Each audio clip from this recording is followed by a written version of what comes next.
Bom dia, pessoal. Sejam muito bem-vindos a mais um Webinar Support, hoje com o tema Microsoft Azure Security. E o palestrante de hoje é o nosso super convidado, o Jonathan Costa, especialista em Microsoft Azure, na empresa parceira da Support, inclusive a Ingram Micro. E antes de chamar aqui o Jonathan, eu gostaria de comentar com vocês, caso vocês tenham alguma dúvida, alguma pergunta para fazer para ele vai responder todas no final do evento. Então, fiquem bem à vontade para mandar as suas perguntas, as suas dúvidas, vocês vão poder mandar neste campo que está aparecendo na tela. E ao final ele vai responder com muita alegria para todos vocês. E ainda gostaria de passar aqui, antes de chamar o Jonathan, um recadinho para vocês, é bem importante comentar com vocês, é importante lembrar que, de acordo com as informações fornecidas por meio do convite que vocês receberam, o seu nome, o endereço de e-mail, né, o número de telefone, poderão ser visualizados pelos demais nessa sessão, na lista de participantes. E tendo em vista que essa sessão será gravada, tais dados poderão estar disponíveis para outros também, tá? E a opção de permanecer nessa sessão será considerada como uma ação positiva de consentimento para o tratamento dos seus dados pessoais nos termos previamente informados, tá? Agora eu vou chamar então o nosso palestrante, o Jonathan. Eu vou parar de compartilhar aqui um minutinho. Seja muito bem-vindo mais uma vez, Jonathan. Tudo bem com você? Muito bom dia, muito bom dia. Estou bem, e você? Tudo bem, seja bem-vindo ao Muito time obrigado. suporte. Fique à Muito vontade. obrigado. Valeu, muito obrigado, Fran. Bom dia, pessoal. Espero que vocês estejam bem. Deixa eu compartilhar minha tela aqui com vocês. Só um momento. Beleza. Fran, me confirma, por gentileza, se já está aparecendo, tá bom? Está aparecendo. Perfeito. Pessoal, muito bom dia. Obrigado aí pelo tempo de vocês. Vai ser um tempo muito importante aqui, vai ser um tempo bacana. Né? Antes de literalmente eu começar a falar sobre o conteúdo de hoje, quero me apresentar rapidinho para vocês. Meu nome é Jonathan Costa, eu trabalho aqui na Ingram Micro, né? Trabalho com Microsoft Azure aí desde meados de 2013, né? Então, hoje eu sou palestrante, tá? Apresentar um conteúdo bem bacana para vocês sobre segurança no Microsoft Azure. Vocês vão ver algumas ferramentas que a Microsoft tem para oferecer, né?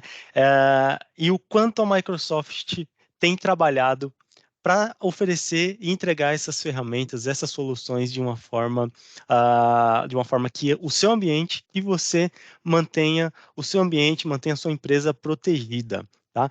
Obviamente, né, a gente tem que passar desde o início, né, das ferramentas até chegar nas ferramentas um pouco mais complexas, vamos dizer assim, né? Então, vem comigo, tá? Se você ainda não pegou papel, caneta, não pegou a sua água, vai lá correndo, pega sua água, pega seu café, da forma que você quiser assistir essa palestra, tá? Mas vem comigo aqui, a gente vai tentar criar uma história aqui, literalmente, para a gente entender como que a Microsoft quer que a gente utilize essas soluções de segurança, tá? Tem muitas soluções de segurança embarcadas no Microsoft Azure, tá? Justamente para que ah, alguma solução se encaixe perfeitamente no seu ambiente.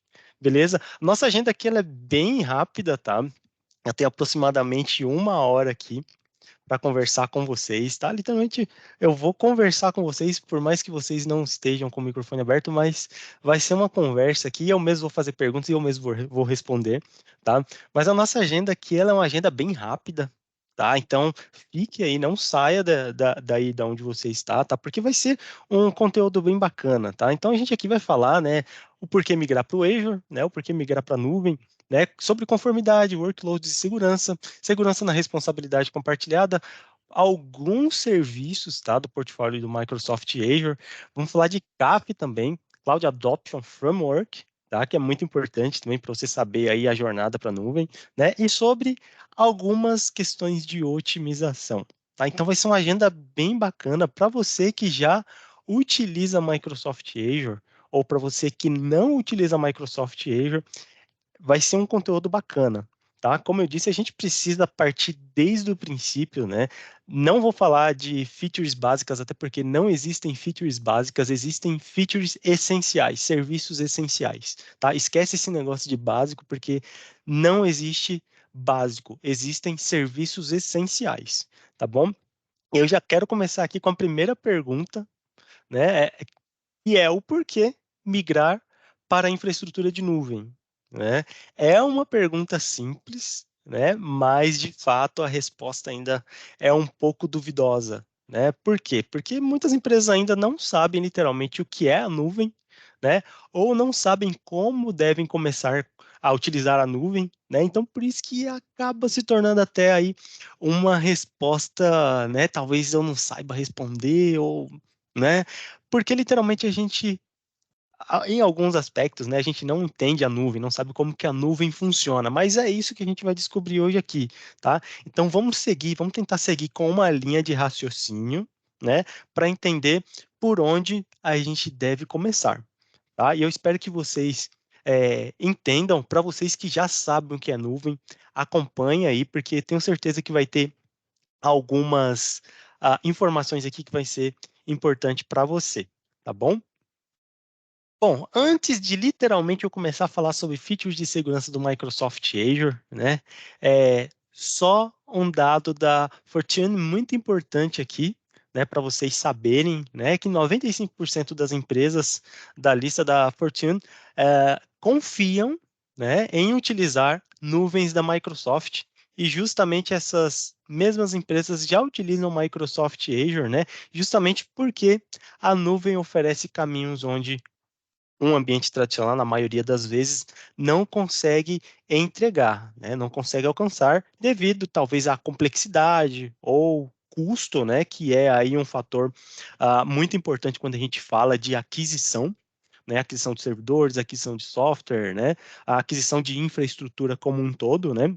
Até a parte de sustentação também, né? E outros pontos que a gente também vai abordar no decorrer dessa palestra, tá? Então, podemos ver literalmente que nessa imagem, né, nós temos aqui grandes empresas, né? Grandes empresas que possuem os seus ambientes já estabelecidos em um ambiente de nuvem, né? Muitas empresas já utilizam nuvem, muitas empresas já nasceram na nuvem, muitas empresas utilizam a nuvem como uma extensão, né? Então é muito importante a gente ver essas grandes empresas aqui que já têm ambientes estabelecidos na nuvem, né? Como a 3M, Coca-Cola, HP, né? Entre outras empresas grandes aqui, Mastercard, até a Elo também, né? Então, muitas empresas hoje já utilizam nuvem. É muito bacana a gente saber sobre essa informação, porque às vezes a gente se pergunta, né? Pô, mas beleza, nuvem é segura, né? Quais empresas já utilizam nuvem para eu me espelhar ali, né? Então, essas são algumas das milhares de empresas que já utilizam nuvem, tá? Bom, existem vários motivos, né, para a gente migrar para a nuvem. Mas olha só, vamos voltar um pouquinho mais atrás, né? Falando um pouquinho de ambientes tradicionais, né? Quando a gente fala de ambientes tradicionais, a gente fala de servidores físicos ou servidores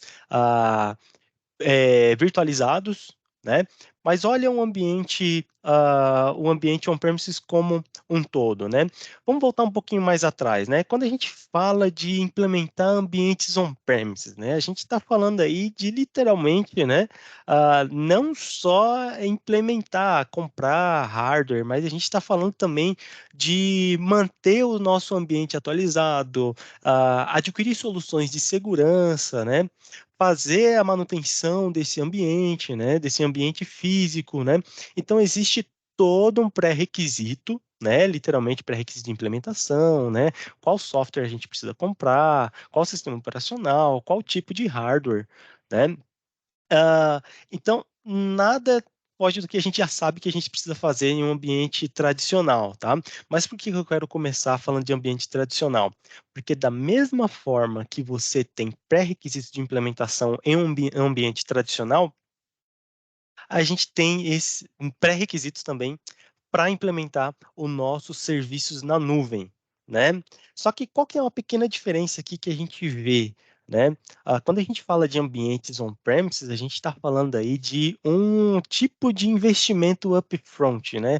Poxa, como assim investimento upfront? Literalmente você precisa pagar para você começar a fazer a implementação do seu ambiente, para você comprar os servidores, software e assim por diante, né? Então, às vezes aqui é um grande impasse para que o cliente estabeleça o seu ambiente em um ambiente on-premises, né? Aí você me fala, poxa, mas beleza, eu vou comprar, vai ser meu, mas não esquece dos pré-requisitos, das boas práticas. Em algum momento você vai ter que atualizar software, em algum momento você vai ter que atualizar o seu parque de servidores, né? Levando em consideração as boas práticas, pessoal, para manter o ambiente de vocês on-premises, né? Vocês precisam levar em consideração essas práticas que eu estou mencionando aqui, né? Diferente da nuvem, que ela trabalha no modelo de investimento de OPEX, que é literalmente você levar em consideração uma conta de água, uma conta de energia, né? Que é literalmente a gente usa para depois a gente pagar. Ou seja, é sob demanda, é sob consumo. Né? É um pouquinho diferente, né? Em alguns casos existem sim, tá? Pagamentos upfront em nuvem, mas isso aí é outra coisa que a gente pode falar um pouquinho mais para frente, tá? Mas o tipo de aquisição hoje para a nuvem, tá? É OPEX. É literalmente primeiro você vai usar para depois você pagar, né? Poxa, mas beleza. O que que a nuvem traz para mim aqui? O que que a nuvem significa para mim, né? A nuvem literalmente, pessoal, ela abre, né, novos caminhos para a inovação, né? Quando a gente olha para a inovação, a gente está falando que literalmente a nuvem ela nos dá possibilidades, né, de talvez implementar uma aplicação em um novo modelo, né? Não implementar a nossa aplicação como, por exemplo, em um servidor físico, mas sim trazer para um container na nuvem, né? Então é inovar, é trazer o novo para dentro da nossa empresa, né? É, a gente consegue também, né? Quando a gente traz essa visão para a nuvem, a gente consegue ser mais competitivo também, né? Porque enquanto outras empresas como por exemplo, eu tenho um concorrente que está utilizando nuvem. Pô, se o seu concorrente já está utilizando nuvem, com certeza ele consegue ser mais competitivo em várias questões, tá? Até questão de investimento, questão de rápida implementação, questão de custo também. Né? Então aqui a gente pode agregar várias informações aqui sobre competitividade, né? E aqui, literalmente, um ponto que mexe muito, né, quando a gente fala de nuvem, é a questão de redução de custos, né? Quando a gente fala de redução de custos, é um fator muito importante que a gente precisa levar em consideração, tá? Para ambientes de nuvem comparado com ambientes on-premises, né? Então, a, a redução de custo aqui é um dos principais fatores, tá? Bom, e como que a gente consegue ter essa visão do Microsoft Azure? Onde a Microsoft ela está estabelecida, né? Bom, a Microsoft hoje ela está estabelecida na América do Norte, América do Sul, aqui Brasil, né? Está estabelecida na Europa, na Ásia, né? E aqui a gente tem algumas informações muito importantes que vamos lá, mais de 65 regiões o Azure possui, né? O Azure possui mais de 65 regiões, mais de 200 data centers por todo mundo, galera. É muito data center, é uma infraestrutura muito grande, né? Mais de 175 mil, né? Malhas de fibra estabelecidas entre os data centers, vocês vão entender isso aqui, né? Ah, o que é importante é que vocês entenderem, vamos lá, é, um ponto muito importante aqui, observe o seguinte, vocês estão vendo aqui um data center da Microsoft estabelecido na América do Sul. Olha que bacana isso aqui, pessoal. Quando a gente fala de data centers que estão estabelecidos em cada ponto da região aqui, né? América do Norte, América do Sul, Europa, Ásia, né? O que que a gente está falando aqui? A gente está falando que a Microsoft ela possui um backbone, né? Ela possui literalmente fibras, né? Conexões de um data center até o outro. né? Por quê? Porque literalmente a Microsoft ela trabalha com redundâncias, né? Então, se a gente pegar aqui os data centers que tem estabelecidos pela Microsoft, a gente está falando que todos os data centers eles são conectados, né? Então, que a Microsoft ela utiliza a rede própria para literalmente fazer a conexão entre os data centers. Tá? Então aqui a Microsoft ela tem o seu próprio backbone, onde literalmente todos os data centers eles estão conectados uns aos outros. Isso aqui é muito bacana, né, pessoal? A gente está falando de conexões privadas, tá? A gente não está falando de conexões públicas, onde a Microsoft utiliza rede pública para fazer conexão de um data center para o outro, tá? Não, a gente está falando de conexão direta, backbone próprio, né? Então isso aqui eleva o nível de segurança absurdamente. Tá? Quando você tem conexões estabelecidas de um data center até o outro, onde os seus dados estão trafegando de um data center até o outro por uma rede privada, isso eleva muito a segurança do Microsoft Azure. Tá, beleza, eu tenho aí vários data centers, né? A Microsoft tem vários data centers estabelecidos, mas em questão de serviços, o que que a Microsoft ela entrega para a gente? Galera, além dos serviços Microsoft, tá? A Microsoft também entrega serviços de terceiros, fabricantes terceiros, né? Então aqui a gente pode ver, poxa, beleza, parte de segurança que a Microsoft tem para entregar aqui, que é o nosso foco hoje, né? A Microsoft tem muitos serviços de segurança, obviamente a gente não vai abordar tudo hoje, porque são diversos serviços, diversas funcionalidades, mas a gente vai pegar aí os principais e mostrar para vocês, tá? Mas aqui a Microsoft tem serviços de segurança, né? Serviços de segurança que, obviamente, não tem como fugir, né? Todo serviço aí precisa ter serviços de segurança, né? Serviços de mídia e CDN, né? Serviços de integração, serviços de computação, né? Falando aí de máquinas virtuais, né? Containers, containerização de aplicação, né? Até aplicativos de remote app, né? Aplicativos de plataforma, vocês vão entender aqui, para quem ainda não sabe os modelos de nuvem, IaaS, SaaS, PaaS, vocês vão entender um pouquinho mais para frente como que funciona, né? Mas aqui a Microsoft ela entrega, pessoal, tanto serviços próprios, né, serviços próprios da Microsoft e serviços terceiros, que são serviços third party, né, que são serviços de fabricantes terceiros, como por exemplo uma Vim, né, ou qualquer outro tipo de fabricante que tem essa parceria com a Microsoft. Isso aqui vocês podem ver um pouquinho, depois eu envio o link para vocês terem uma ideia de quais são esses fabricantes que estão aqui dentro do marketplace do Microsoft Azure, tá? Mas aqui em resumo, desde serviço de segurança até serviço de máquinas virtuais, banco de dados, né, serviço de análise de dados, a Microsoft entrega, tá? E entrega de uma forma muito simples, tá? Com várias integrações, então aqui vocês podem ter certeza que a Microsoft ela vai conseguir suprir essa necessidade, tá?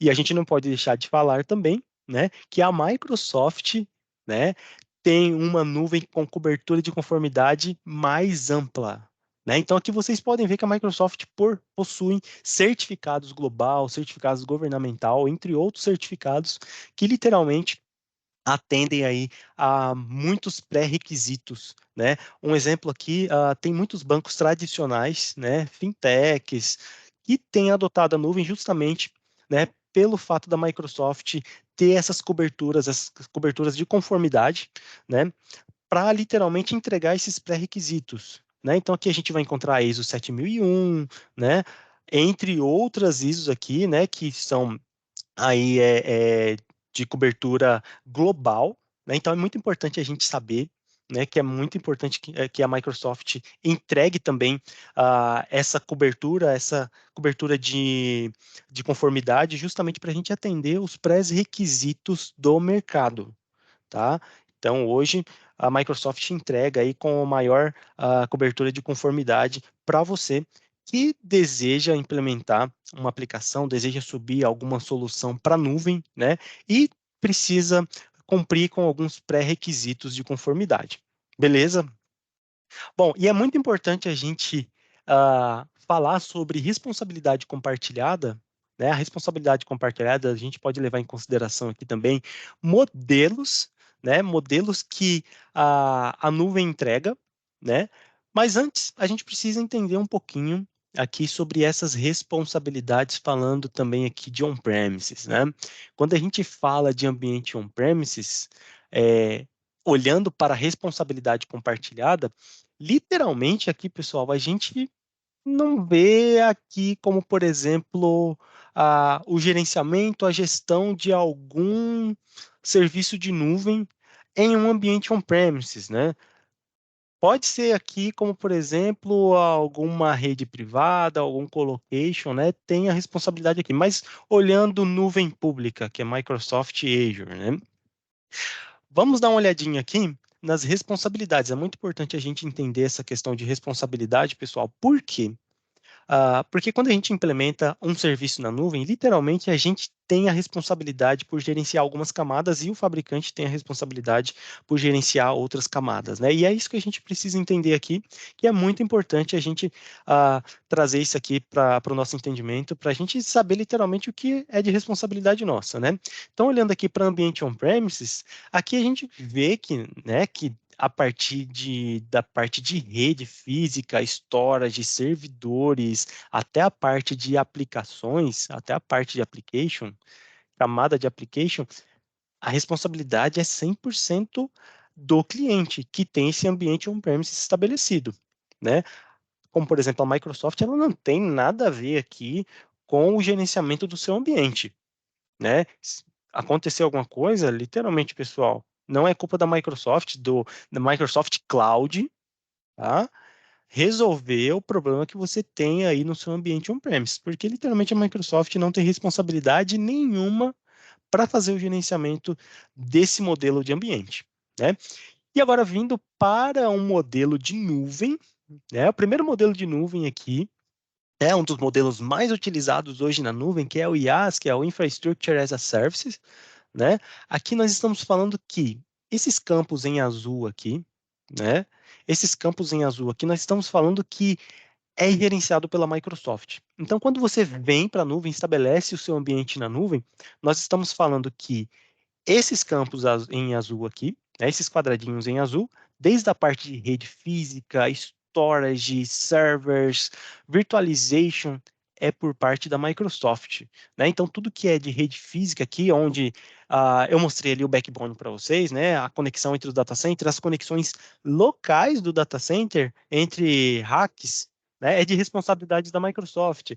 Parte de armazenamentos, storage, SAN e assim por diante é de responsabilidade da Microsoft. Servidores aqui, que é toda a parte de hypervisor, né, que aqui a gente leva em consideração que pode ser um Hyper-V, né, que a Microsoft utiliza no Microsoft Azure, tá? Obviamente um pouquinho diferente, né, com maior capacidade, né? Toda a parte de virtualização, gerenciamento de virtualização do hypervisor é de responsabilidade da Microsoft.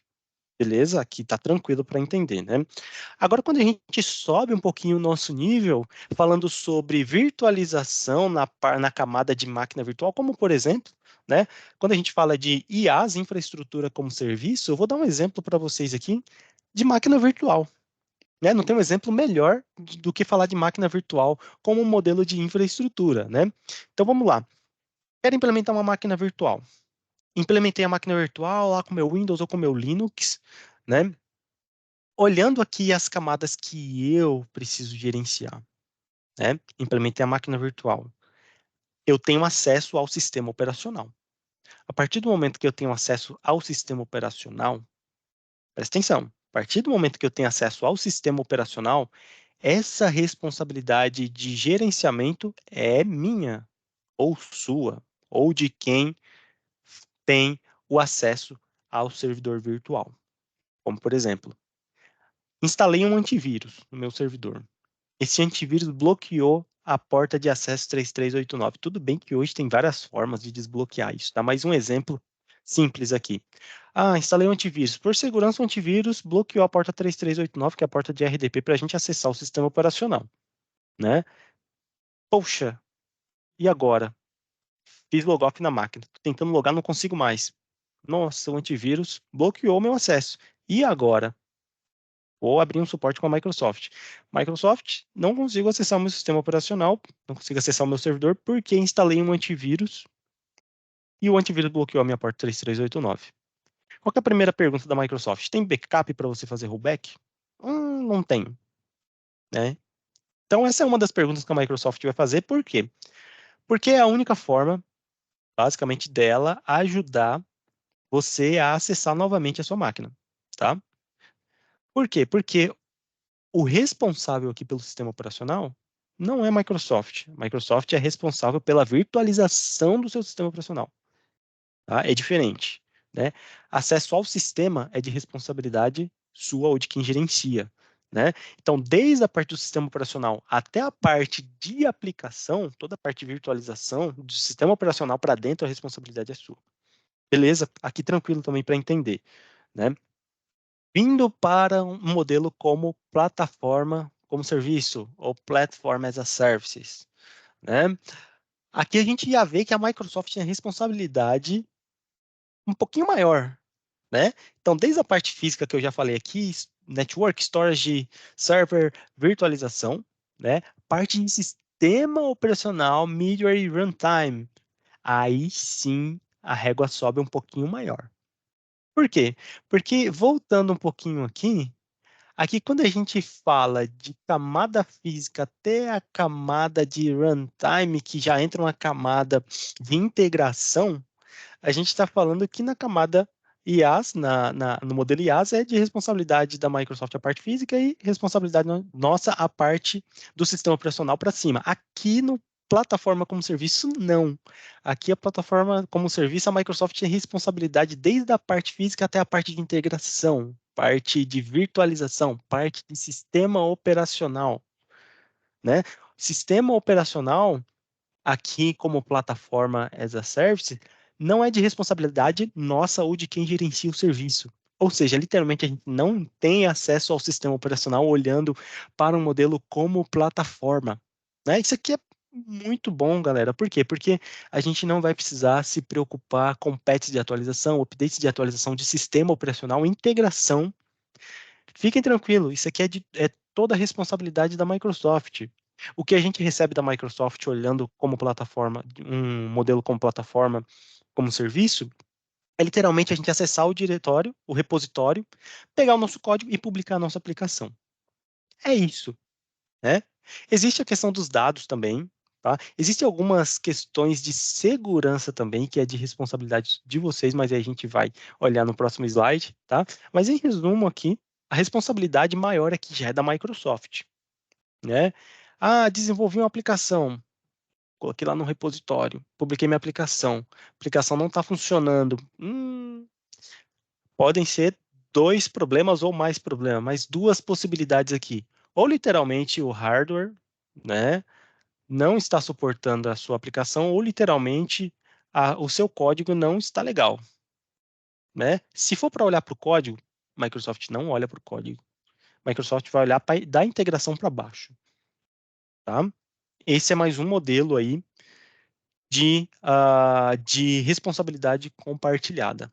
Então, é muito importante a gente entender literalmente como que funciona esse modelo, tá? E o último modelo aqui, último modelo da nossa apresentação, tá? Porque existem outras responsabilidades compartilhadas, tá? Mas aqui são os tradicionais, vamos dizer assim.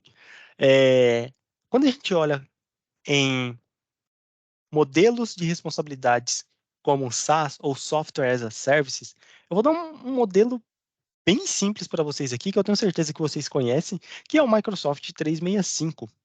Né? O Microsoft 365 ele está dentro desse modelo de responsabilidade, né? Que é o modelo de Software as a Services. Né? O Software as a Services aqui a gente pode ver que nesses quadradinhos aqui, né? Desde a parte física até a parte de aplicação, a gente não precisa gerenciar absolutamente nada, pessoal.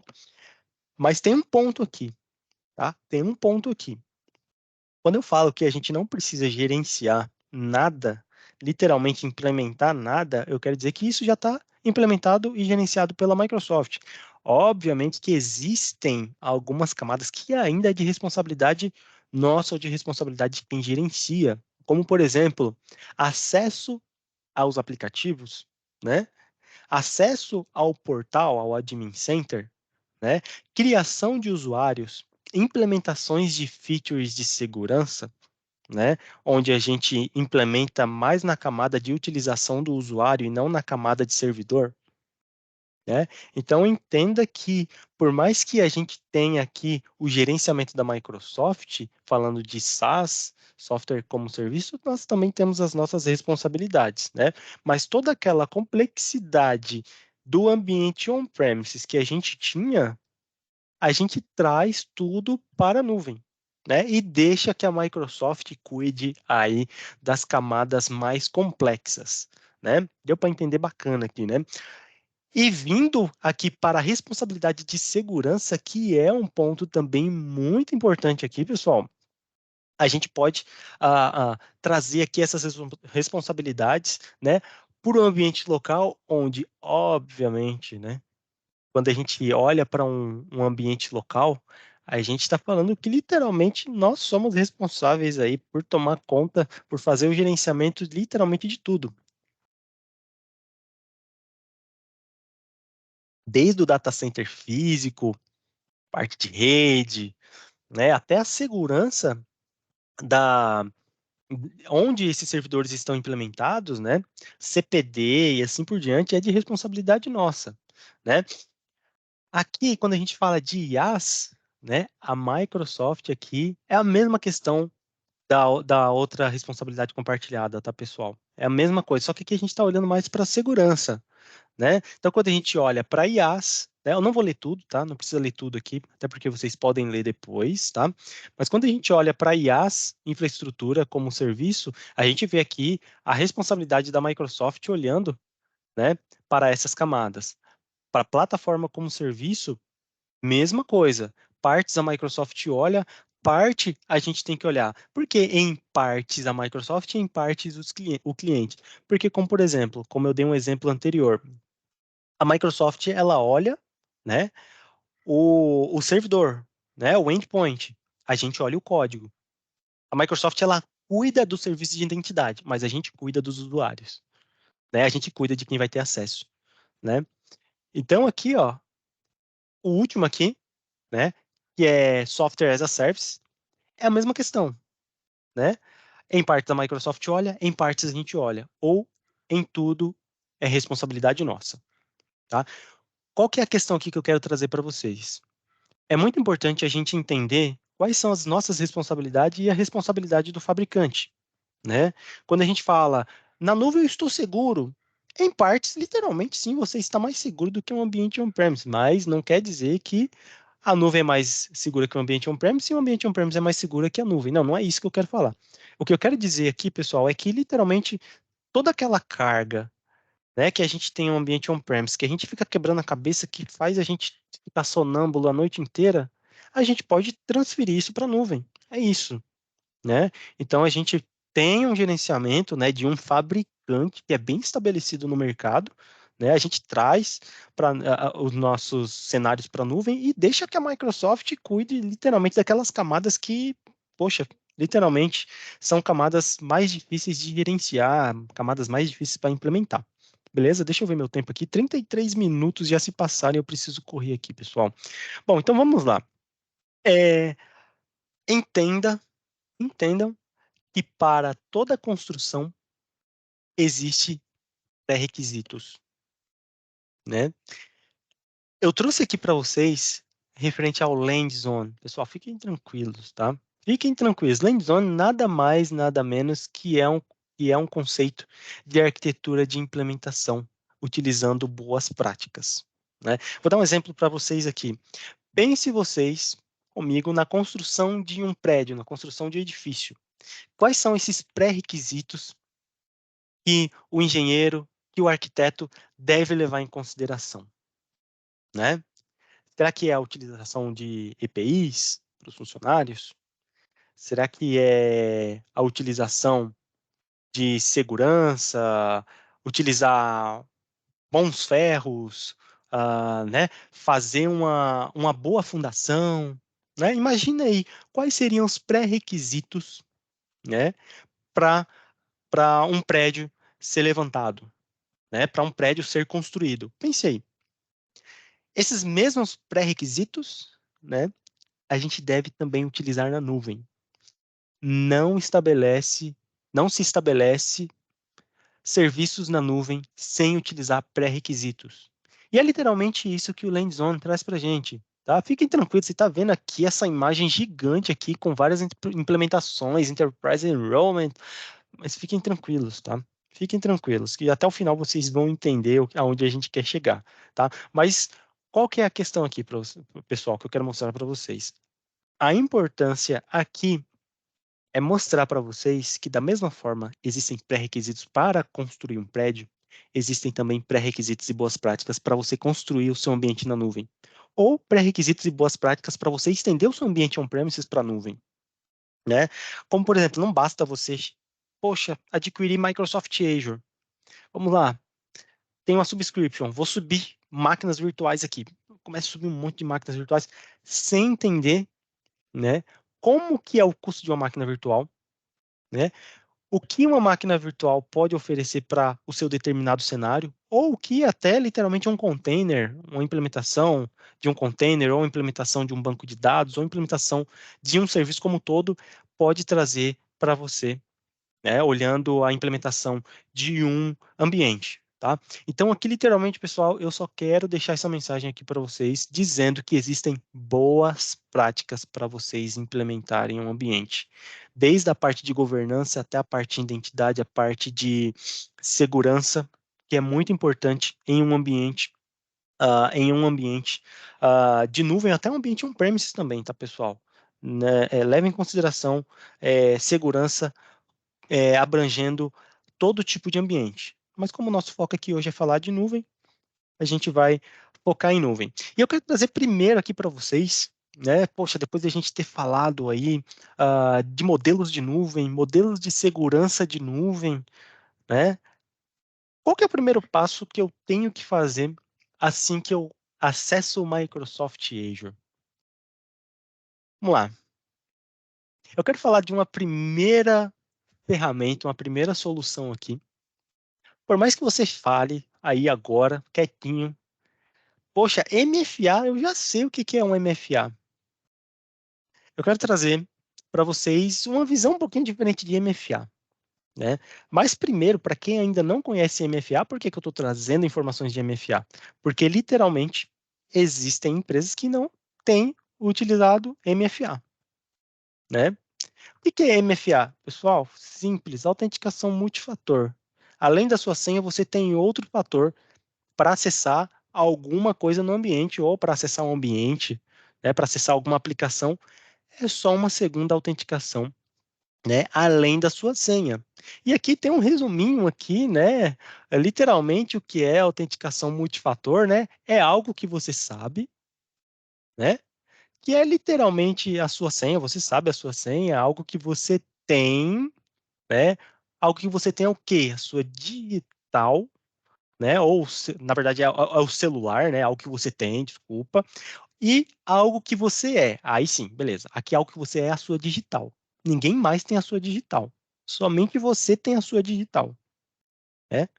A não ser que aconteça outras circunstâncias que não preciso comentar aqui, tá? Mas, literalmente, olhando para o MFA, pessoal, hoje é indispensável a utilização de MFA. Mais uma vez, eu vou repetir para vocês, tá? Por que que a gente está falando de MFA? Porque literalmente tem empresas que não utilizam MFA, né? E eu não estou falando de utilizar MFA somente em ambiente de nuvem. Ah, então quer dizer que eu posso utilizar o meu MFA do Azure estendido para o meu ambiente on-premises? É lógico, né? Então, se você hoje tem um ambiente on-premises, você pode estender o Azure, o MFA, né, do Azure para o seu ambiente on-premises. Olha que bacana.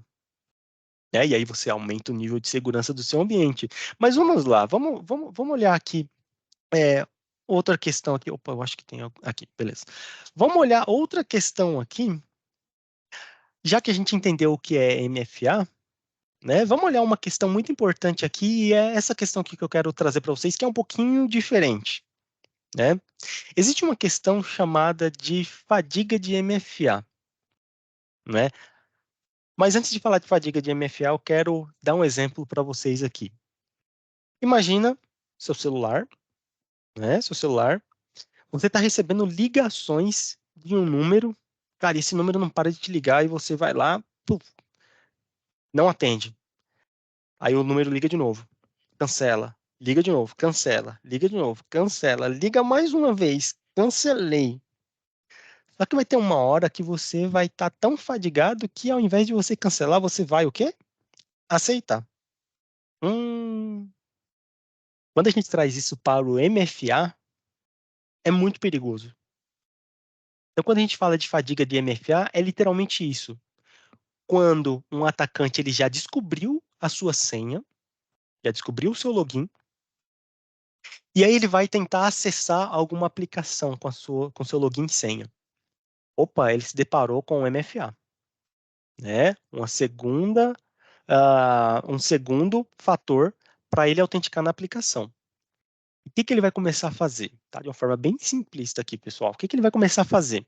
Ele vai começar a enviar, né, requisições para o seu MFA, mesma coisa da ligação. Vai chegar no seu Microsoft aqui, né, no seu Microsoft Authenticator, e aí beleza. Ah, estou recebendo autenticação MFA aqui, pô, mas eu não tô, né, não sou eu que estou acessando. Aí você vai lá e declina, declina, declina, declina, né? Vai chegar uma hora que você está recebendo tanta autenticação, tanta requisição do MFA, que você vai fazer o quê? Puf, aprove. Aprovei.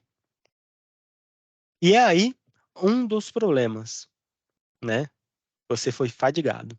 Por quê? Porque você recebeu tanta requisição do seu MFA, que você sem querer apertou approve. Apertou para aprovar, meu irmão.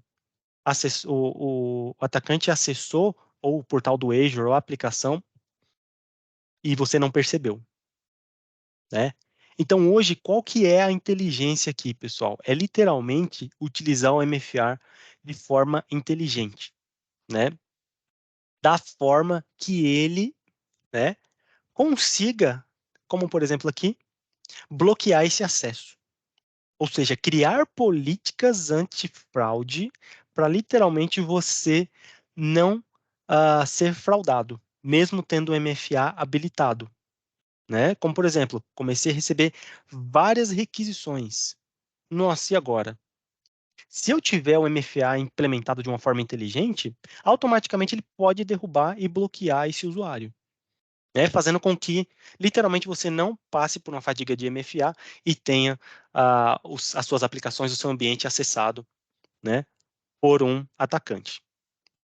Essa é uma das questões que eu queria trazer para vocês, um pouquinho diferente do que a gente está acostumado de ouvir de MFA, mas existem outras questões, diversas features de implementação que a gente pode utilizar no MFA. Beleza?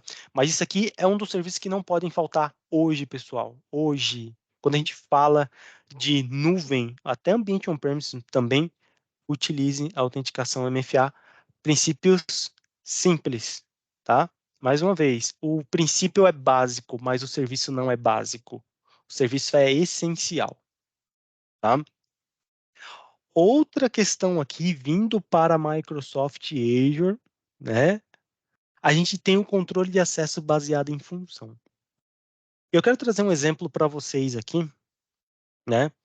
Como, por exemplo, eu quero subir, né? Quero subir meu ambiente para a nuvem. Beleza. Geralmente, pessoal, o que acontece com empresas que têm serviços em nuvem estabelecidos, mas que não utilizam pré-requisitos? É literalmente, beleza, até o meu usuário admin aqui.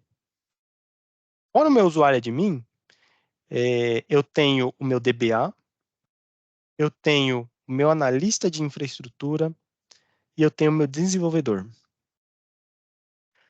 Bom, qual é a razão que eu vou dar função administrativa para todos esses usuários? Tudo bem que o administrador, né? Beleza, administrador. Ele que é o cara que vai mandar em tudo, né? Mas qual que é o motivo que eu tenho para dar função de administrador global para os meus usuários? É para isso que existe o RBAC, controle de acesso baseado em função. Ou seja, se eu estou falando de um DBA, Não estou falando mal de DBA, pelo amor de Deus. Mas como exemplo aqui, se eu tenho um DBA, para que eu vou dar acesso para ele criar serviços que não tem nada a ver com banco de dados? Como, por exemplo, um Sentinel, serviço de segurança. Se eu tenho um analista de infraestrutura, para que eu vou dar acesso ao banco de dados para o meu analista de infraestrutura, sendo que ele vê somente a camada externa? Se eu tenho um desenvolvedor no meu time, para que eu vou dar acesso para ele criar, como por exemplo, serviços de segurança, né? Ou em alguns cenários, acesso ao banco de dados, sim, mas em outros cenários não. Empresas maiores, né, têm literalmente um colaborador para cada função. E é por isso que a gente utiliza o controle de acesso baseado em função. A própria descrição já disse, controle de acesso baseado em função. Só conceda acesso a usuários na qual ele tenha aquela função dentro da empresa. Nada mais que isso, pessoal. Nada mais que isso. E isso faz parte de segurança também, tá? Isso faz parte de governança também, tá? Então, leve em consideração melhores práticas de utilização de nuvem. Controle de acesso baseado em função faz parte de boas práticas de implementação. Deu para entender aqui? RBAC bem tranquilo, né? Controle de acesso baseado em função não tem como esquecer. Então, a nuvem, ela entrega isso para vocês, né? O nosso próximo aqui, seguindo, né? Seguindo aqui a essa vamos levar em consideração essa história, né? Que a gente está começando ali do essencial até o mais crítico, né? Acesso condicional. É outra feature aqui muito importante dentro da nuvem do Microsoft Azure que vai ajudar a manter o seu ambiente mais seguro. Quando eu falo ambiente mais seguro, não é só contra ataque, pessoal, mas sim ambiente mais seguro contra a implementação de serviços que não são essenciais no seu ambiente, né? Como, por exemplo, acesso condicional. Vou dar um exemplo para vocês aqui. Para quem tem filho, lembra quando ele pede para você deixar ele ir em alguma festa? Pai ou mãe, posso ir na festa do fulano de tal? Né? Aí o pai e a mãe vai perguntar: onde é? Que horas você chega? Com quem você vai voltar? Dependendo das respostas, o papel da mãe e do pai é não deixar o filho ir para a festa. No acesso condicional é a mesma coisa, pessoal. No acesso condicional é a mesma coisa. Se você não está dentro dos protocolos da empresa, o utilizador não vai conseguir criar ou fazer nenhuma alteração dentro dessas condições. Como, por exemplo, autorização de login de determinadas localizações. No acesso condicional, que ele é um serviço atrelado ao Microsoft Entra, que é o novo Microsoft Azure Active Directory, tá? Está o acesso condicional. E um dos exemplos aqui que a gente utiliza e que ainda a empresa não leva em consideração é literalmente o login em determinadas localizações, né? Como, por exemplo, tenho a minha empresa estabelecida aqui no Brasil. Não tenho a minha empresa estabelecida nos Estados Unidos, na China, na Rússia, né? 3 países aí com maior índice de ataques a outros países, né? Ataques cibernéticos. Se eu não tenho a minha empresa estabelecida em outros países, qual que é o motivo de eu não, de eu deixar liberado IPs que vêm de outros países tentarem acessar serviços que estão no Brasil? Ou seja, eu posso criar condições onde eu vou bloquear todas as tentativas de IPs que estão tentando acessar as minhas aplicações no Brasil. Vou bloquear. Essa é uma condição que eu posso criar dentro do acesso condicional, né? Outra condição aqui que é muito utilizada, MFA, né? Essa é uma condição muito utilizada, hoje sim é muito utilizada, né? Infelizmente ainda não é utilizada por todas as empresas, mas no momento que as empresas entenderem o quão é importante utilizar, eles vão começar a implementar. Mas aqui mais uma condição né, muito importante, que é literalmente a utilização das condições de MFA. Todos os colaboradores que precisarem ter acesso ao Microsoft Azure ou Microsoft 365 ou qualquer solução de nuvem da Microsoft deve habilitar o MFA. Enquanto ele não habilitar o MFA, ele não vai conseguir acessar. Só vai acessar quando habilitar o MFA. Né? Então, aqui são duas condições simples, mas que fazem grandes diferenças, pessoal. Aqui a gente pode criar outras soluções. Aqui são soluções que já são condições que já estão ali facinhas para serem criadas, para serem habilitadas.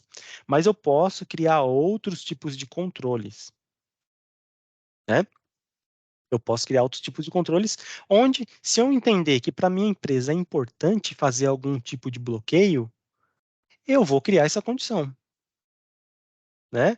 Eu vou criar essa condição. Eu posso criar condições de IPs específicos, posso criar condições de países específicos, né?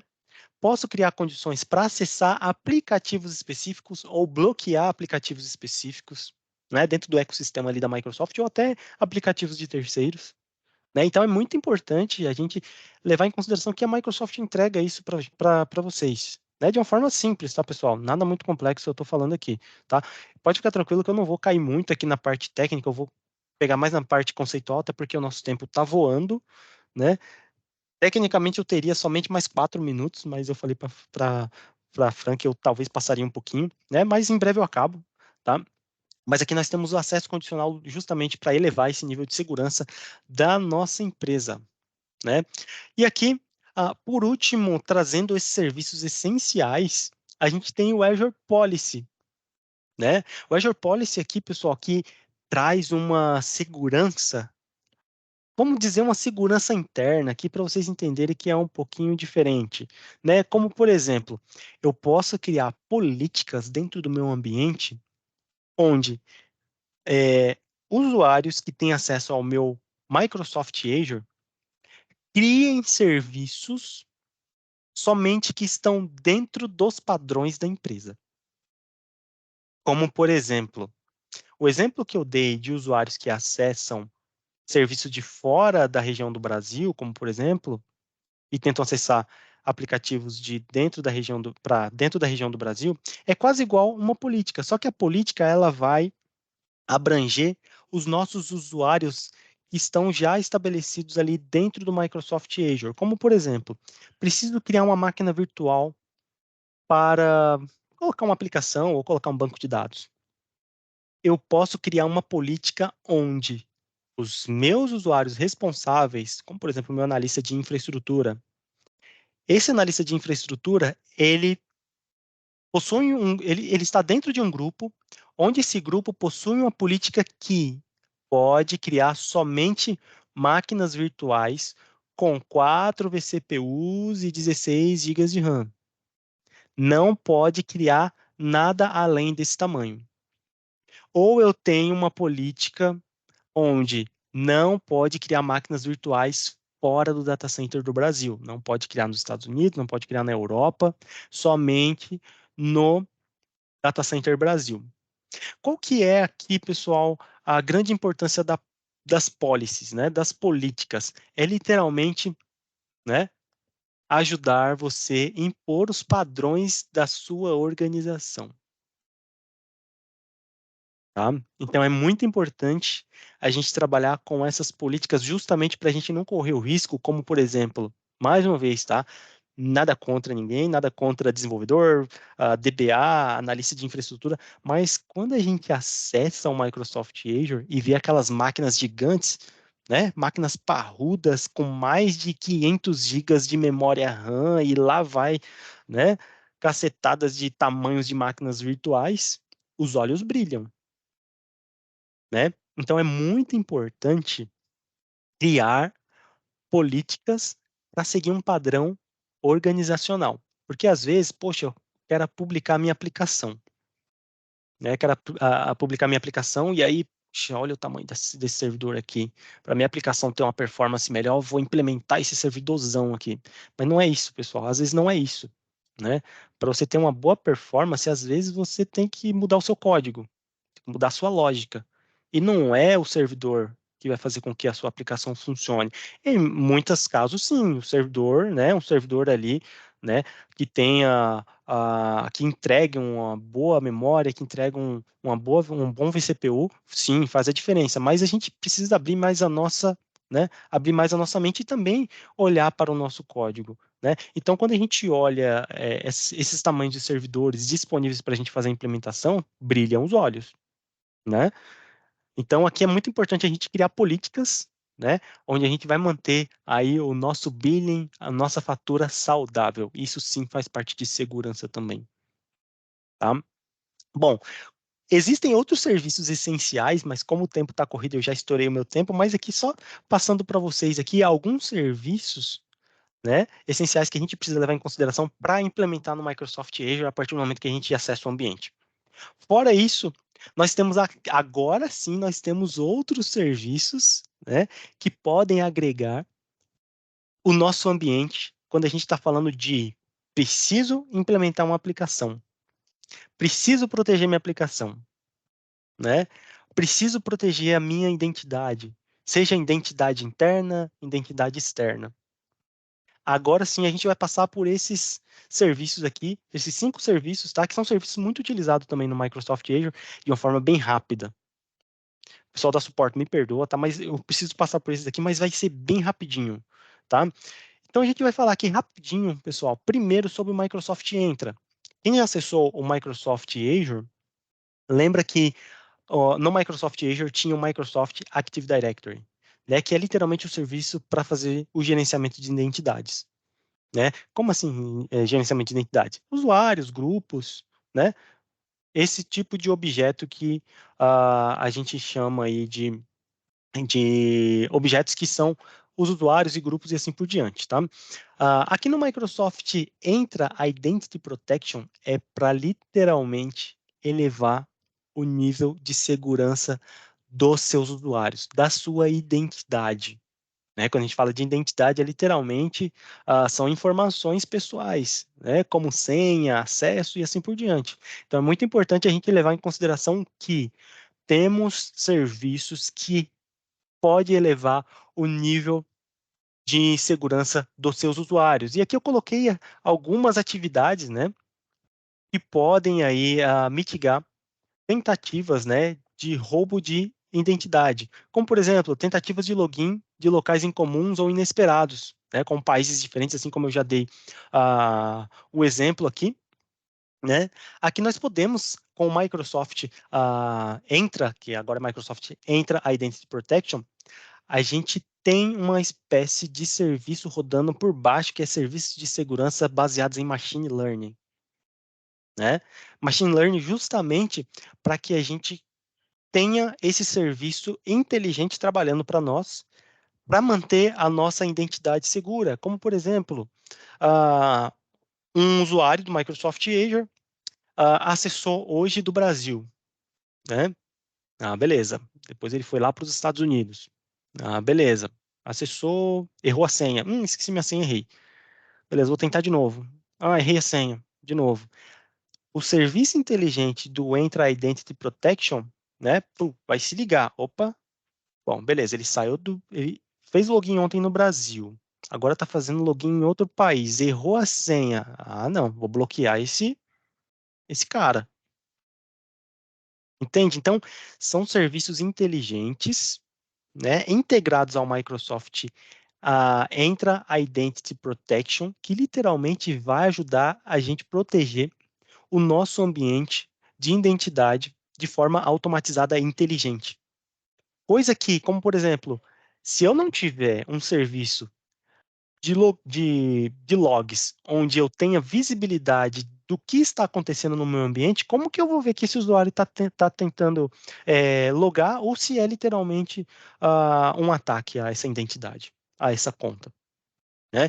Então, a Microsoft entrega um serviço de identidade de uma forma mais inteligente, né, para você ficar mais tranquilos. Existem outras possibilidades aqui, tá? Mas isso aí vocês podem ficar tranquilos, depois eu peço o pessoal da suporte compartilhar com vocês, tá? Ou vocês podem voltar depois e assistir aqui e ver algumas atividades. tá? Mas a Microsoft entrega, tá? É importante vocês saberem que a Microsoft tem essa possibilidade hoje, tá? E aqui, literalmente, a gente tem uma visão... Opa! Aqui, literalmente, a gente pode ter uma visão do nosso score olhando para a identidade, né? Poxa, será que os nossos usuários têm uma senha forte? Qual que é o score que o Microsoft Azure traz para nós? Qual que é a visão que o Microsoft Azure traz para nós, olhando o nosso ecossistema de identidade, né? Será que o usuário está com a senha forte? Será que o usuário está correndo algum risco? Será que os nossos usuários têm MFA habilitado? Então, ele traz uma visão aqui para vocês, né? Ele traz qual que é o impacto que você pode sofrer, né, em decorrência dessas questões que estão, né, na maioria dos cenários, desabilitadas. Né? Então, aqui nós temos um Secure Score para a gente ter essa visão, né, de como que está o nosso ambiente, de como está implementada o nosso ambiente olhando para identidade. Aqui, obviamente, a gente tem aqui o score, né? Poxa, eu estou com 90,16%, né? Aí, quase chegando em 100%. Então, assim, pessoal, sendo bem sincero, tá? Nem sempre vocês chegam em 100%, porque nem sempre os pré-requisitos que a Microsoft colocam no portal são adaptáveis ao ambiente de vocês, tá? Mas aqui é legal a gente entender que existe esse score, essa visibilidade de score para a gente saber como que está estabelecido o nosso ambiente olhando para as nossas identidades, né? E aqui vindo para mais um serviço que é muito importante, pessoal, é muito importante. Imagina que você já fez toda essa caminhada, né, do Azure, né? Olhou para a segurança de identidade, agora eu quero subir a minha aplicação, né? Obviamente olhando as boas práticas, né? Beleza, como que eu subo uma aplicação de uma forma mais segura, né? Ainda mais se eu tenho uma aplicação global, né? Como que eu faria, como que você faria para publicar a sua aplicação, que é uma aplicação global, de uma forma segura, né? Aqui a gente tem uma grande solução, né, chamada de Microsoft Front Door, né? O Microsoft Front Door, ele literalmente ele atua como o único ponto de entrada da sua aplicação, né, da sua aplicação web, né? E literalmente ele traz para vocês features de segurança para que literalmente a sua aplicação ela seja uma aplicação segura, né? Como, por exemplo, desde proteção contra ataques de DDoS, aplicações na camada de HTTP, HTTPS, né? Aplicações da camada 7 do modelo OSI, né? Então, é muito importante vocês saberem também que existe esse serviço. Eu vou correr um pouquinho aqui, tá, pessoal? Porque o meu tempo já estourou. Mas é muito importante vocês saberem que existe um serviço que entrega a sua aplicação de forma global. Tem serviço de CDN, pessoal, aqui, né, que é serviço de rede de distribuição de conteúdo, né? Eu tenho a minha aplicação, como por exemplo no Brasil, mas eu quero estender ela para outra localidade. Eu crio essa rede de distribuição, né, com o front door, dentro do front door, né, justamente para que usuários que estejam fora ah, do Brasil, eles consigam acessar o conteúdo de uma forma mais rápida, né? Mas existem outras funcionalidades aqui, que eu até separei duas funcionalidades importantes aqui que eu vou mostrar para vocês, tá? Mas entenda o seguinte, aplicação, né? Aplicação global front door, tá? Aplicação global front door para tornar a sua aplicação escalável, para tornar a sua aplicação mais segura, né? De uma forma bem simples, tá? Onde aqui você vai poder utilizar diversas features aqui, até como balanceador de carga, né? Até a parte de segurança para que a sua aplicação ela esteja sempre disponível, beleza? E qual que é a outra questão aqui? Nós temos o Front Door como um serviço onde ele entrega algo centralizado. Mas também nós temos serviços que estão dentro do Front Door que entrega de uma forma apartada do Front Door, como o Azure DDoS Protection, né? Como, por exemplo, a gente tem um serviço apartado, né, onde literalmente ele vai entregar segurança para ataques de DDoS, né, ataques de DDoS ou ataques de DOS, tá, não importa, né, como, por exemplo, proteção total contra esse tipo de ataque, né, ataque de negação de serviço, recebe várias, né, a aplicação está recebendo várias requisições lá, né, se você tiver um DDoS implementado, pode ter certeza que você não vai sofrer, né, com um alto número, né, de requisições, fazendo com que a sua aplicação ela entre em gargalo e a sua aplicação pare. Se é uma aplicação, pessoal, que literalmente vocês não podem, vocês precisam garantir que essa aplicação esteja sempre ativa, DDoS é uma, né, é uma das ferramentas, uma das features de proteção que tem dentro do front door ou que você pode implementar ela à parte, que vai mitigar ataques de DDoS. Tá? É muito importante também a gente levar em consideração essa ferramenta é uma das ferramentas, uma das soluções bem utilizadas dentro do Microsoft Azure, simples de implementar, tá? Simples de implementar, e que é uma solução muito em conta, tá? Muito barata, tá? Outra solução também que está dentro do front door, mas que também eu consigo fazer a aquisição separada, se acaso. Por que que eu estou trazendo essas aplicações, essas soluções fora do front door? Porque a gente tem possibilidades na nuvem, a gente tem várias possibilidades na nuvem, como por exemplo, eu não quero utilizar o front door porque eu tenho uma aplicação local, né, uma aplicação pequena, mas eu quero proteger a minha aplicação.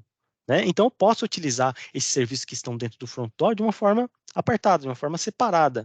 Né? O front door ele centraliza essas soluções, mas eu posso também descentralizar, né? Que é literalmente implementando, né, serviços para proteger a minha aplicação. Então aqui eu tenho um serviço de application firewall, né, que é literalmente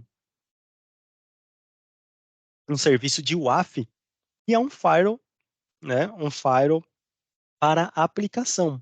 E quando a gente pega aqui, eu listei aqui as proteções utilizadas, né, mais utilizadas, porque são os ataques mais feitos também em aplicação, né, como por exemplo ataques de HTTP injection, né, que tem aí é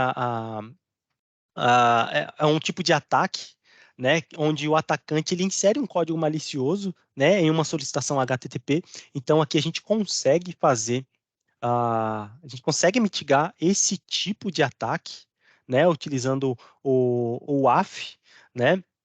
A gente também tem aí, né, a parte de proteção contra ataque de SQL injection também, né, que é um dos ataques bem feitos aí ah, em nosso ambiente de aplicação, nosso ambiente de dados, né, que é literalmente quando um atacante ele tenta inserir um código de SQL malicioso, né, em uma entrada de dados, óbvio, e que é interpretada e executada por um banco de dados. Então, a gente tem esse tipo de proteção também dentro do AF, que é muito importante, tá?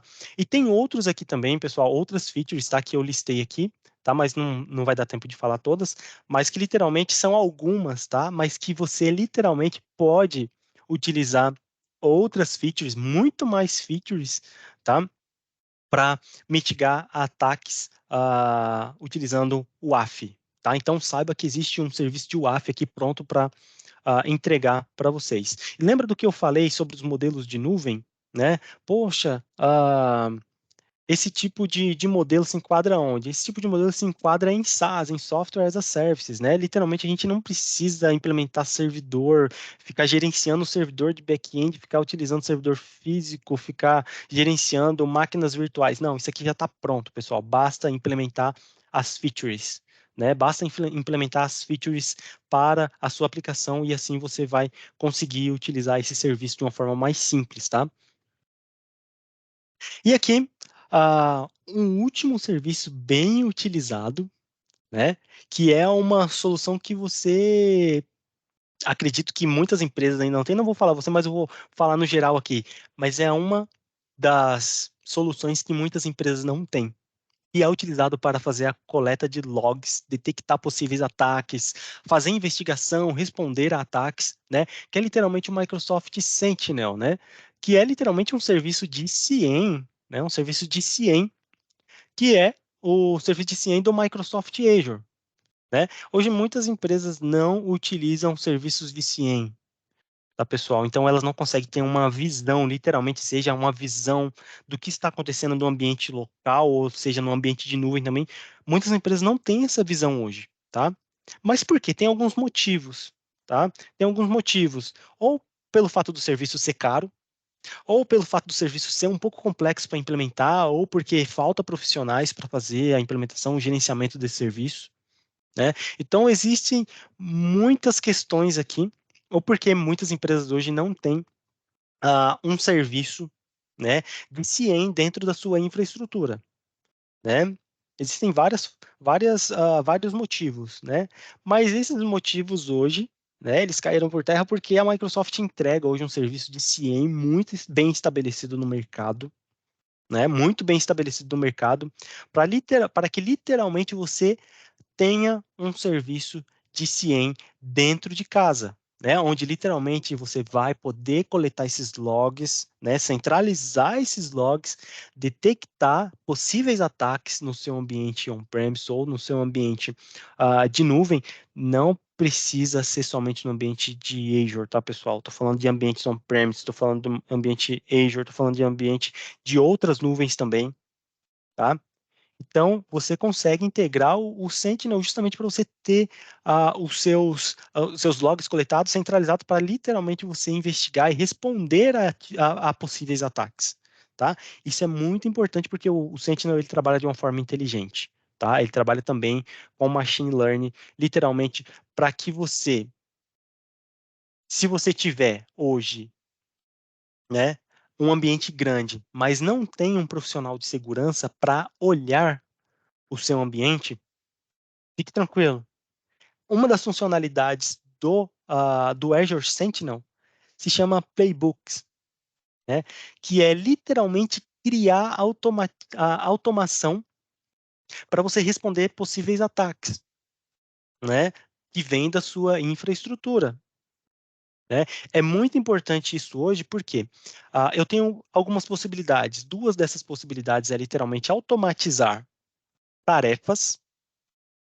A outra possibilidade é literalmente eu criar tarefas para enviar, né, para a minha equipe de segurança, né? Ou seja, eu posso responder a possíveis ataques de forma automatizada, ou eu posso simplesmente enviar uma informação para o nosso ó, possíveis ataques estão acontecendo na sua infraestrutura, né?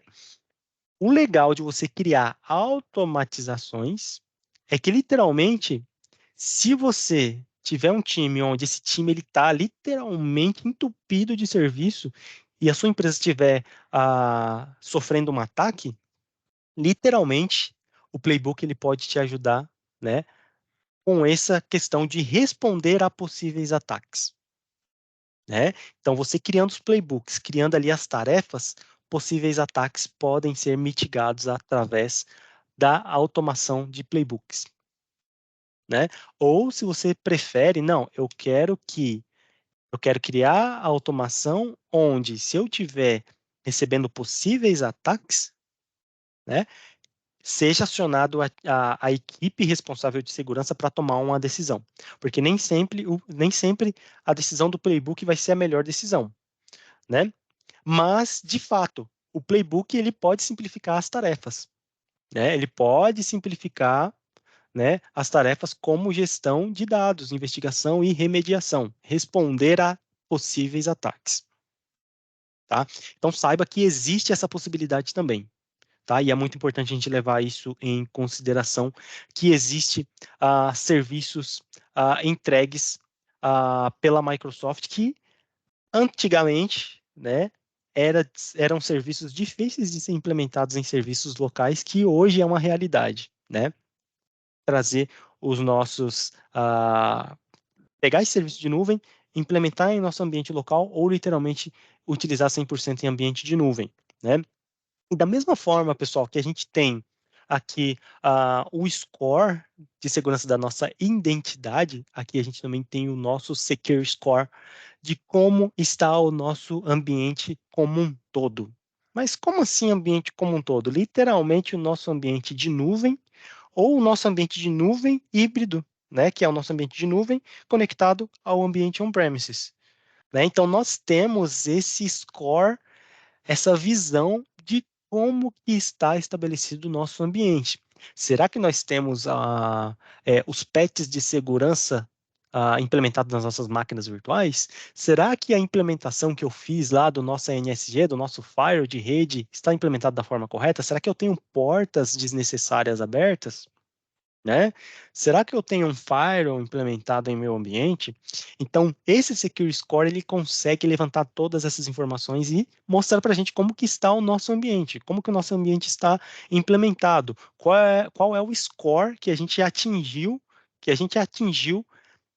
e que a gente precisa ainda atingir até chegar nas boas práticas que a Microsoft recomenda, olhando o cenário de segurança. Né? Então, olha que bacana. Né? É muito difícil a gente levar isso para um ambiente on-premises, né? E isso na nuvem é nativo hoje, tá? No Microsoft Azure isso é nativo e é muito importante a gente ter essa visão, né, do nosso serviço de nuvem, né? Como que o nosso serviço de nuvem está estabelecido, né? Outra questão, não só serviço de nuvem do Microsoft Azure, a gente consegue levar o nosso Secure Score e ter essa visibilidade tanto de AWS, GCP e também no nosso ambiente on-premises. Tá? Então, não esqueça do nosso amigo Security Score. Já estou acabando, tá, pessoal? Tinha mais um pedacinho do slide aqui, mas é literalmente isso que eu expliquei, tá? A gente pode estender aqui para nossas máquinas virtuais e saber como que as nossas máquinas virtuais foram implementadas. Está faltando alguma feature de segurança, algo que talvez possa ser trazer um impacto, né, de segurança para as nossas máquinas virtuais ou outros serviços, ok? Faltam poucos slides, já estou acabando, né? Poxa, beleza, mas você explicou tudo isso, né? Passamos pelas fases de segurança, né? Como que eu faço para iniciar o meu pezinho na nuvem? Pessoal, lembre-se disso. CAF, Cloud Adoption Framework. Ou seja, você não está sozinho, tá? Fica tranquilo que a Microsoft, através do CAF, ela possui esse conjunto de diretrizes, né, para as melhores práticas de adoção para a nuvem, né? Então, para você que está acostumado com o ambiente on-premises, ambiente que, né, ambiente mais tradicional, fica tranquilo, fica tranquilo. Além da Microsoft ter o CAF, né, que é literalmente, né, um conjunto de diretrizes para você ah, migrar para a nuvem ou iniciar algo na nuvem, nós temos também o time da suporte, né, que literalmente está aqui para ajudar vocês, né, a entender como que vocês podem utilizar as boas práticas para colocar o pezinho na nuvem, né, ou para migrar as suas workloads para a nuvem, né.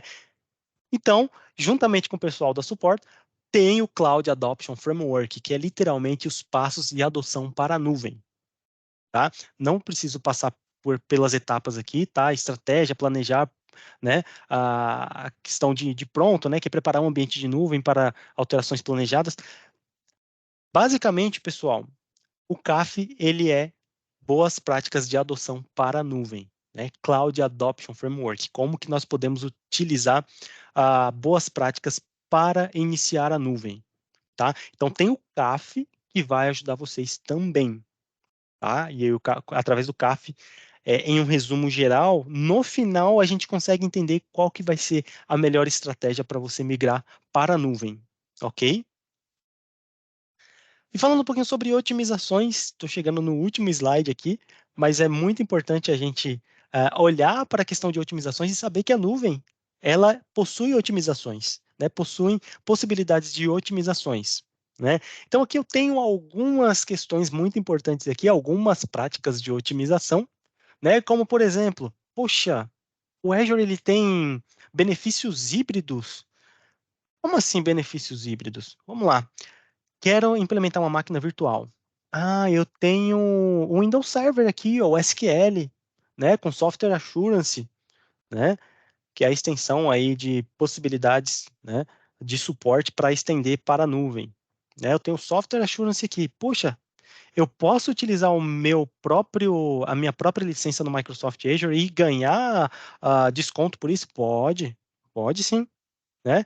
Ou seja, se você tiver licença que está dentro dos pré-requisitos de extensão para a nuvem, você pode utilizar o seu software, o seu sistema operacional, né, no Azure e você não será cobrado por eles utilizando a servidor virtual, como por exemplo, você será cobrado somente pela computação. Né? Então, essas licenças válidas que você tem hoje aí, você pode utilizar elas na nuvem. Você vai ser cobrado somente pelo tempo de utilização de computação na nuvem. Ah, legal. Mas beleza, se eu tiver o software aqui dentro dos pré-requisitos, qual que é o outro benefício de otimização que eu tenho na nuvem? Eu tenho a reserva de máquinas virtuais, né? Como assim reserva de máquinas virtuais? Reserva ou saving plans, tá? Ah, eu posso, literalmente, implementar uma máquina virtual, colocar a minha licença, receber desconto por isso, mas eu também posso reservar poder computacional por 1 ou 3 anos. Então, eu estou falando para a Microsoft o seguinte: Microsoft, eu tenho a minha licença, eu quero utilizar a máquina virtual e quero levar a minha licença. Beleza, recebi desconto por isso. Mas eu sei que eu vou utilizar bastante tempo essa máquina virtual. Eu tenho algum desconto por isso? Tem sim. Você pode escolher entre 1 ou 3 anos, reservar esse poder computacional e a Microsoft ela vai te dar desconto por isso. Por quê? Porque você está falando para a Microsoft que você vai reservar poder computacional durante esse período. Existem modelos, pessoal, que vocês podem receber de 20 a 65% de desconto em poder computacional. Cara, você vai pagar quase nada, né? Ah, beleza, então vamos lá. Eu tenho ambiente de testes, mas eu quero. Aqui está até 40% de desconto, tá, pessoal? Mas a Microsoft ela tem dado descontos a mais em alguns modelos, tá? Só para explicar aqui esses 40%. Mas vamos lá, tem um ambiente de testes. Tem um ambiente de teste, poxa, eu não preciso de máquinas, né? Vou levar aqui máquinas comuns, né? Máquinas com computação ah, garantida para fazer teste no meu ambiente. Beleza. Nós temos aqui, ó, máquinas spots, tá, pessoal? Essas máquinas spots aqui são máquinas que a Microsoft, né, são pedaços, né, vamos dizer assim, de racks data centers que a Microsoft disponibiliza, né, onde se eu tiver um ambiente, se eu quiser fazer um teste de alguma aplicação, como por exemplo, um teste de VMs, banco de dados, dev test, eu posso utilizar essas máquinas spots e literalmente eu tenho 90% aí, né, de desconto, tá? Não são esses 90%, são esses 90% aqui na verdade, né, de economia, né, onde se eu implementar essa máquina, eu recebo esses 90% de desconto, mas a gente tem que ficar, né, atento com uma questão.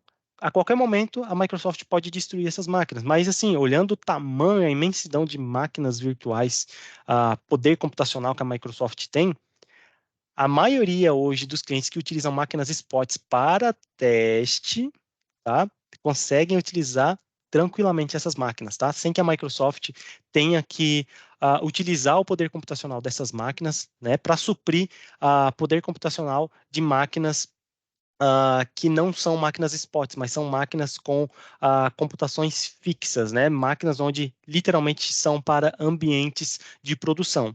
Tá? Então é mais um benefício aqui, falando sobre máquinas spot, né? Que você pode utilizar aí e não vai pagar quase nada por essa máquina virtual, porque literalmente são máquinas virtuais que a Microsoft disponibiliza para ambiente de teste, né?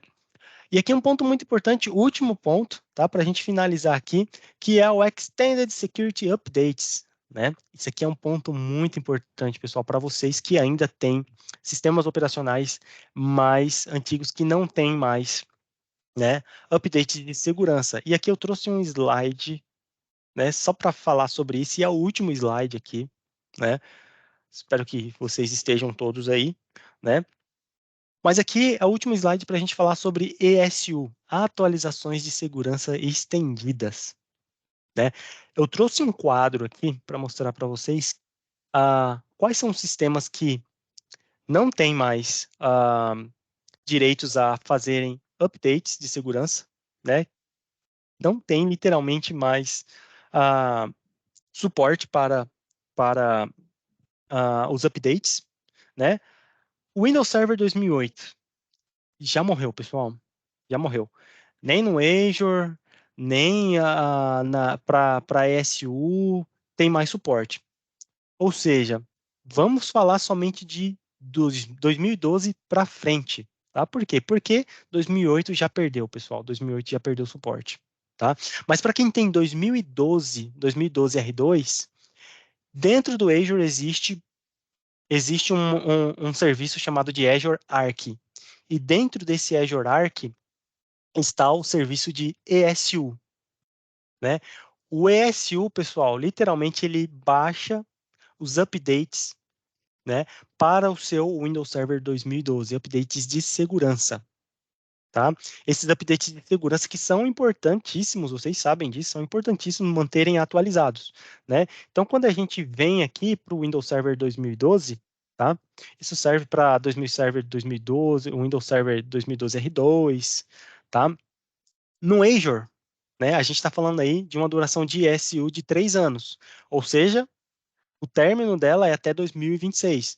Ou seja, vocês têm aí basicamente 2 anos, né, para garantir que você vai pegar esse sistema operacional mais antigo e fazer um upgrade para um sistema operacional mais novo, né? Sendo comprando uma nova licença ou sendo literalmente migrando alguma aplicação ou banco de dados para um novo servidor com um sistema operacional atualizado, né?